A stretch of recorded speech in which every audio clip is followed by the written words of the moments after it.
So, first of all, let me wish Togo a happy anniversary, happy Independence Day today. We are so happy that you guys have invited us here to talk about OPIC and also state and AGOA. Currently, I'm with the State Department and I'm the DTUSA for Guinea and also backing up Togo and Benin. So that explains the reason why I'm here. And I'm also helping guests on working with AGOA, which will come up in August. And I would like to use this opportunity also to thank our ambassadors, Ambassador Hector, who is here in the forefront here right now. And we had a chance to meet with him when he came, and we are also working with him on AGOA. And it's a good person, a good ambassador to work with him. And we're really looking forward to this great event in Togo this December. Having said that, as I said, on a detailed state, but I'm originally from OPIC, the Overseas Private Investment Corporation, so that's explained why I'm here today to talk about OPIC. So, what I'm planning to do for the next few minutes is to, first of all, tell you what is OPIC and what are the products OPIC does offer, and what are the eligible criteria for investors to benefit from OPIC loans. What is the impact basically OPIC is having on the ground in terms of economics? And what are also the policy criteria for projects to be accepted or to get loans or to be supported by OPIC finance? And finally, we'll conclude by talking about Togo, some sort of profile. So, what is the economic profile for Togo? So, this is basically the agenda for me. Let me start off by saying that what is OPIC? OPIC is the Overseas Private Investment Corporation. It's the U.S. Development Finance Institutions. It's here in Washington, D.C. And it basically mobilizes capital from the private sector to finance or to support critical development challenges around the world. And as such, it does advance U.S. foreign policies as well as national security priorities of the U.S. So, right now, if you look at the OPIC portfolio, it's managing about, I would say, 22 billion worth of projects. And these projects are all over the world, all over the world, different countries, eligible countries. And OPIC also does operate at on a self-sustainable basis, which means OPIC doesn't get money, or we're not taking taxpayers' money. So money generated by OPIC loans, it's helping OPIC to operate. So, as I was saying earlier, there are about 22 billion projects, work projects.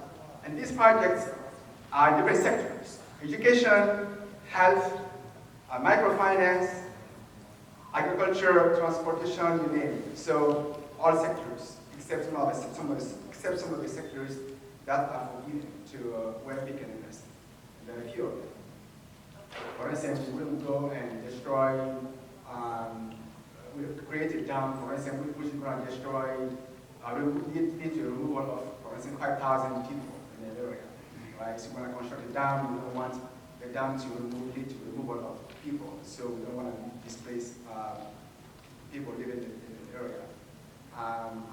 Or even if there's a forest somewhere, which, for instance, is something valuable for the country, we wouldn't go and then put a project over there, finance a project to basically destroy that forest. And we will also finance projects that are competing with the U.S. products.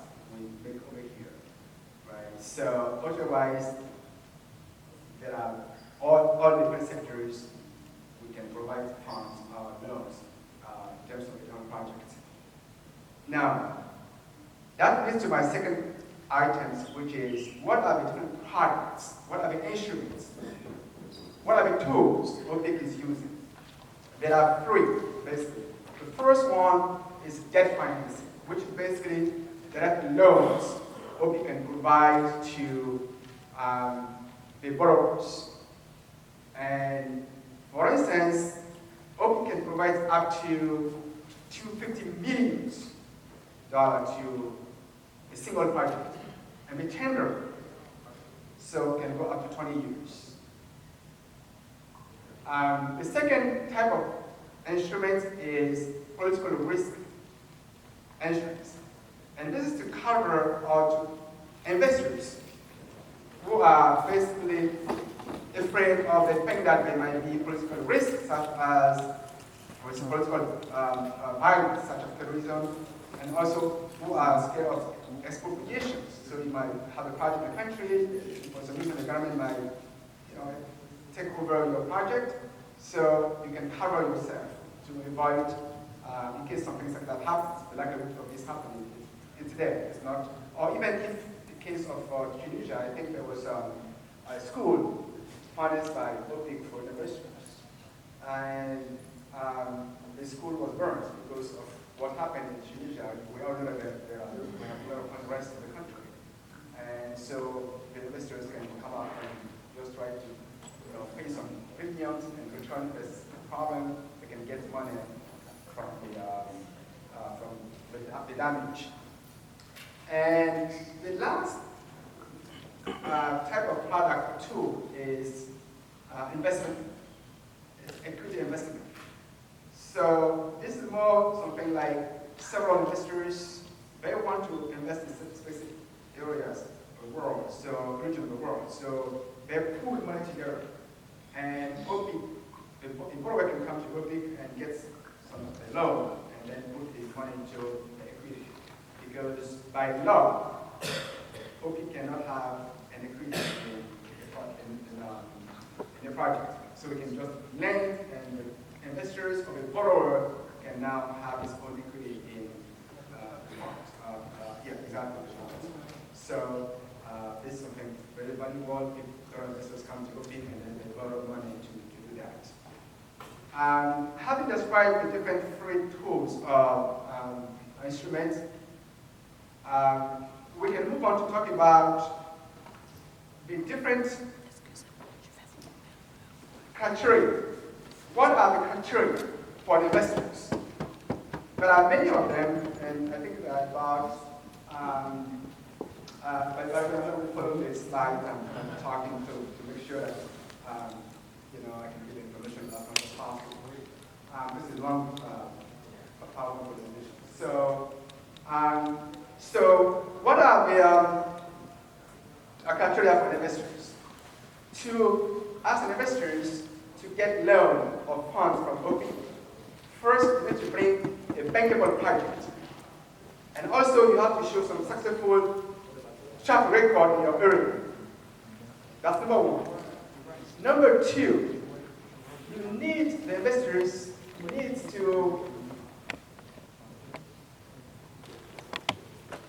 investor needs to basically make sure that the person could not get the money from the private sector, because we don't want to crowd out the private sectors.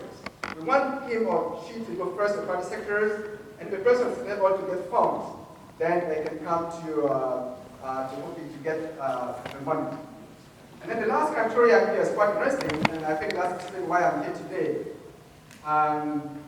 is the investors must have meaningful involvement with the U.S. private sectors. What do you mean by that? Well, it means the investors must have some connection, some nexus with the U.S. private sectors.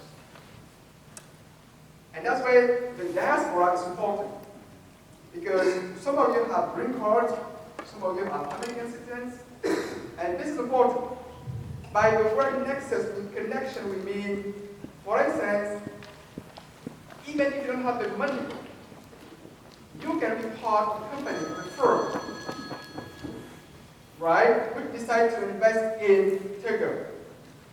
So you might link to some Togolese investors, and because you are a green card holder or you're basically an American, that's very important. So you can think of it as if you are part of the company. And when you are part of the company and you are an American, therefore, the money can be given to the company because you are there. Because OPIC doesn't basically lend money to non-Americans.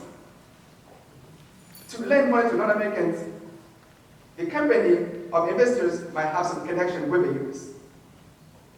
Right? So this is quite interesting. I'm pretty sure we will talk about this, but I want to make sure that you know exactly why I'm here today, because I want to make sure that you are so important when it comes to investing with OPIC. Your presence here as an American can be so helpful. So this is about investors. Now, what about the project itself? So the project must have some policy standards. And among the standards, number one, the project must have a sustainable economic development or economic impact. So the project itself, for us, will lead to the creation of jobs in the country. It can also provide benefits to workers in the country, and so on and so forth. So that's the economic impact of the project. And we do analyze this carefully because we want to make sure that there's something going on when it comes to the economic impact of the project in the country. And number two, we want the project to be located in one of the eligible countries in the world. So there are some countries that are eligible. There are about 160 countries. And Togo is among among the countries. So we don't have to worry about that at all. Right? So, and number three, we want the project to comply to international best practices in terms of environment, in terms of social impact as well. Right? And number three or four, we want the project to respect worker rights, internationally recognized worker rights. And lastly, what we want the project to comply to is causing loss of jobs in the US. We can finance, we can support it, but we don't want the project to compete with American products. And I think I did mention that earlier during the discussions, my presentations. So basically, this is it. You got the policy standard, you have also criteria for investors' eligibility. So what is next? Well, in terms of impact, OPIC is having huge impact around the world. For instance, when one look at the different projects, more than 25%, a quarter of OPIC portfolio, and I told you that it's about 22 billion, so more than 25% of this money is invested in Africa, Sub-Saharan Africa. Now, speaking of Sub-Saharan Africa, we can talk about a little bit economic profile for Togo. What do we do in Togo? Well, some of you might know this. OPIC has financed or supported a project in Togo which we call Kalamogo. Now, I think some of you might be aware of this. When you go down to Togo, you can see more electricity, and Kalamogo got financing as well as political risk coverage insurance from OPIC, so to basically build, even I think it was built back to build a power plant, which is Kalamogo, and it has tripled production of electricity in Togo. Right? This is very important because if we don't have light, it's a problem. So now more light in Togo because the production of electricity has tripled, multiplied by 3. And that's very important thanks to the project financing from OPIC. So, the nutshell, this is really what I want to tell you. So I'm pretty sure we're going to have good discussions here down the road when the discussion is over, the presentations are over. So thank you very much for your attention, and I'm happy to be over here, and I look forward to the discussion. Thank you. But I'm trying to